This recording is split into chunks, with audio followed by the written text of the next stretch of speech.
This is Lou again. I wanted to read to you from the BYNV just a couple of verses. It's in 1 Peter chapter 2. I think it's verse 11 and 12. Check this out.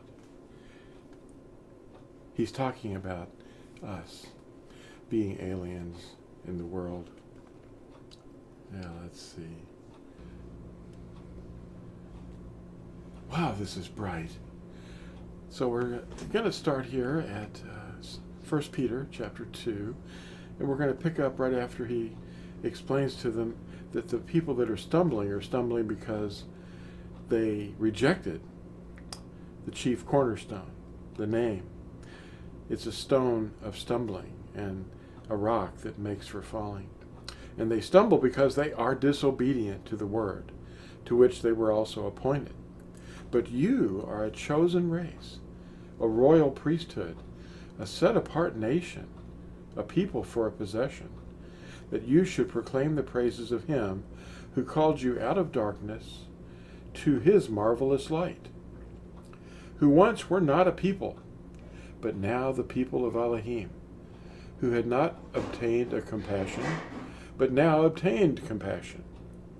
Beloved ones, I appeal to you as travelers and pilgrims, that means aliens, to abstain from fleshly lusts, which battle against the life, having your behavior among the nations good, so that, when they speak against you as evildoers, let them, by observing your good works, esteem Elohim on a yom of visitation. Be subject to every institution of man because of the master, whether to the sovereign as supreme, or to governors, as to those who are sent by him for the punishment of doers of evil, and a praise for those who do good. All right.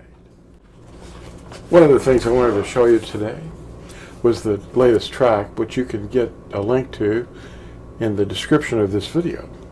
It's called Aliens Dwell Among Us. And at the top you see this kind of a jellyfish. And there's a quote there that says, "My reign is not of this world, and the nations shall come to your light." Anyway, this is basically about the fact that we are aliens, to the world. We were once of the world, but no longer. So we're aliens, and they don't understand us. That's why I wanted to explain that from Kepha, or Peter, in chapter 1. And I wanted to compliment Matt. Matt was doing a wonderful job on one of these shows that he has on the weekends every Shabbat.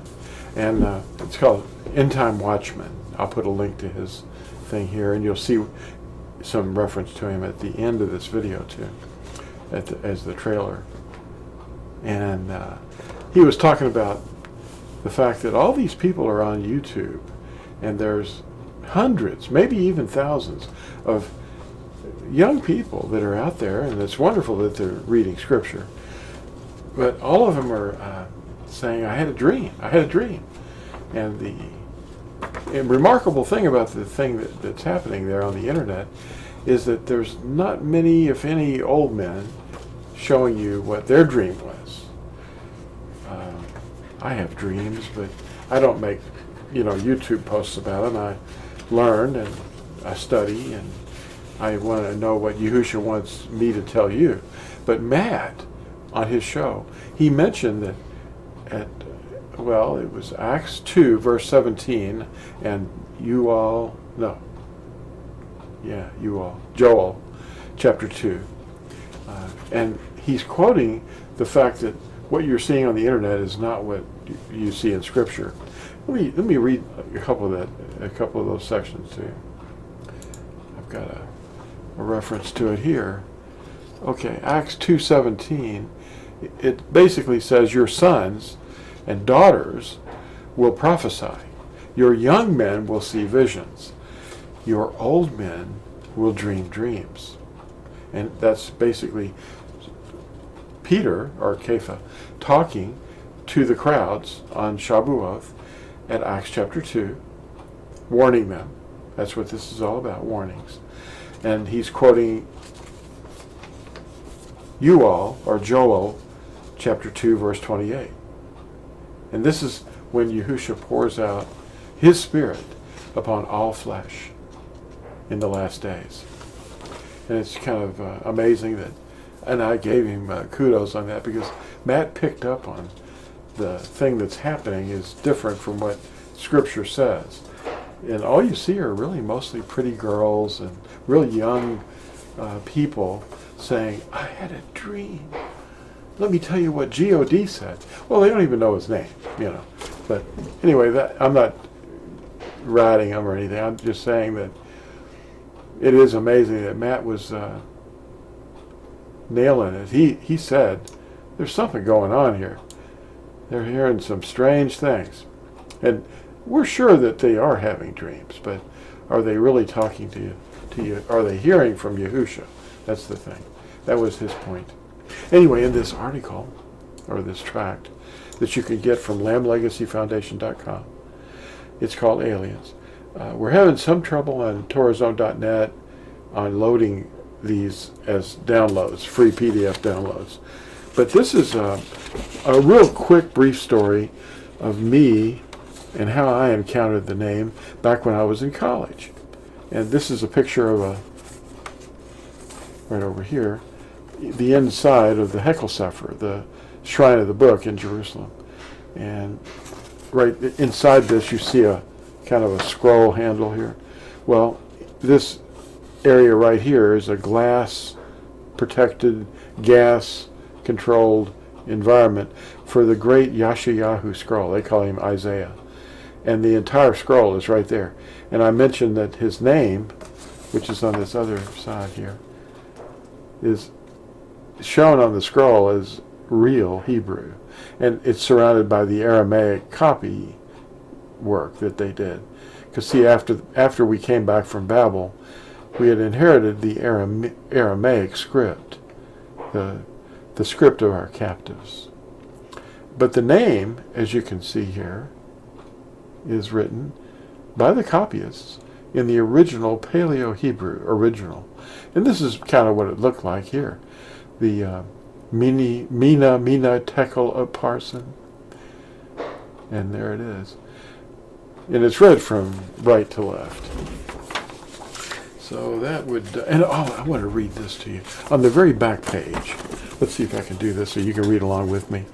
If I can hold this very still, if there's enough light. Yahushua was saying, my reign is not of this world. Let's see. Anyway, Pilate wondered why Yahushua was brought to him. Yahushua answered, my reign is not of this world. If my reign were of this world, my servants would fight, so that I would not be delivered to the Yahudim. But now my reign is not from here. And then Pilate said to him, you are a king then? Yahushua answered, you say it, because I am a king. For this I was born, and for this I came into the world, that I should bear witness to the truth. Everyone who is of the truth hears my voice. Isn't that nice? Anyway, this is basically explaining to you when I woke up to the name back when I was in college during the late 70s and early 80s, and I found this font, and I went, wait a minute, this isn't the right script. But anyway, then I explained in the text here my experience with it, and I got to go see one of the scroll scholars, who was just an assistant to the Jesuits, because he wasn't really in charge of anything, but he was an assistant, and he was a Jewish professor. Menachem Mansour, that was his name. I remember going to his lecture at the University of Louisville back in I guess it was around 1980, give or take a year. I'd just been out of college a little while, and I went to the university for 7.5 years. But I'm just really happy that I found his name and the right script it helps, to know the truth and know that it's been mutilated and changed, and we see teachers on the internet showing people scripts and little dashes and dots and things, and they're not really anything but made up. Pick one of these up if you want to get a free download from or read it online at lamblegacyfoundation.com. And it says in Scripture, old men will dream dreams in the last days. Thanks for watching this, and we'll see you in the next video. Bye.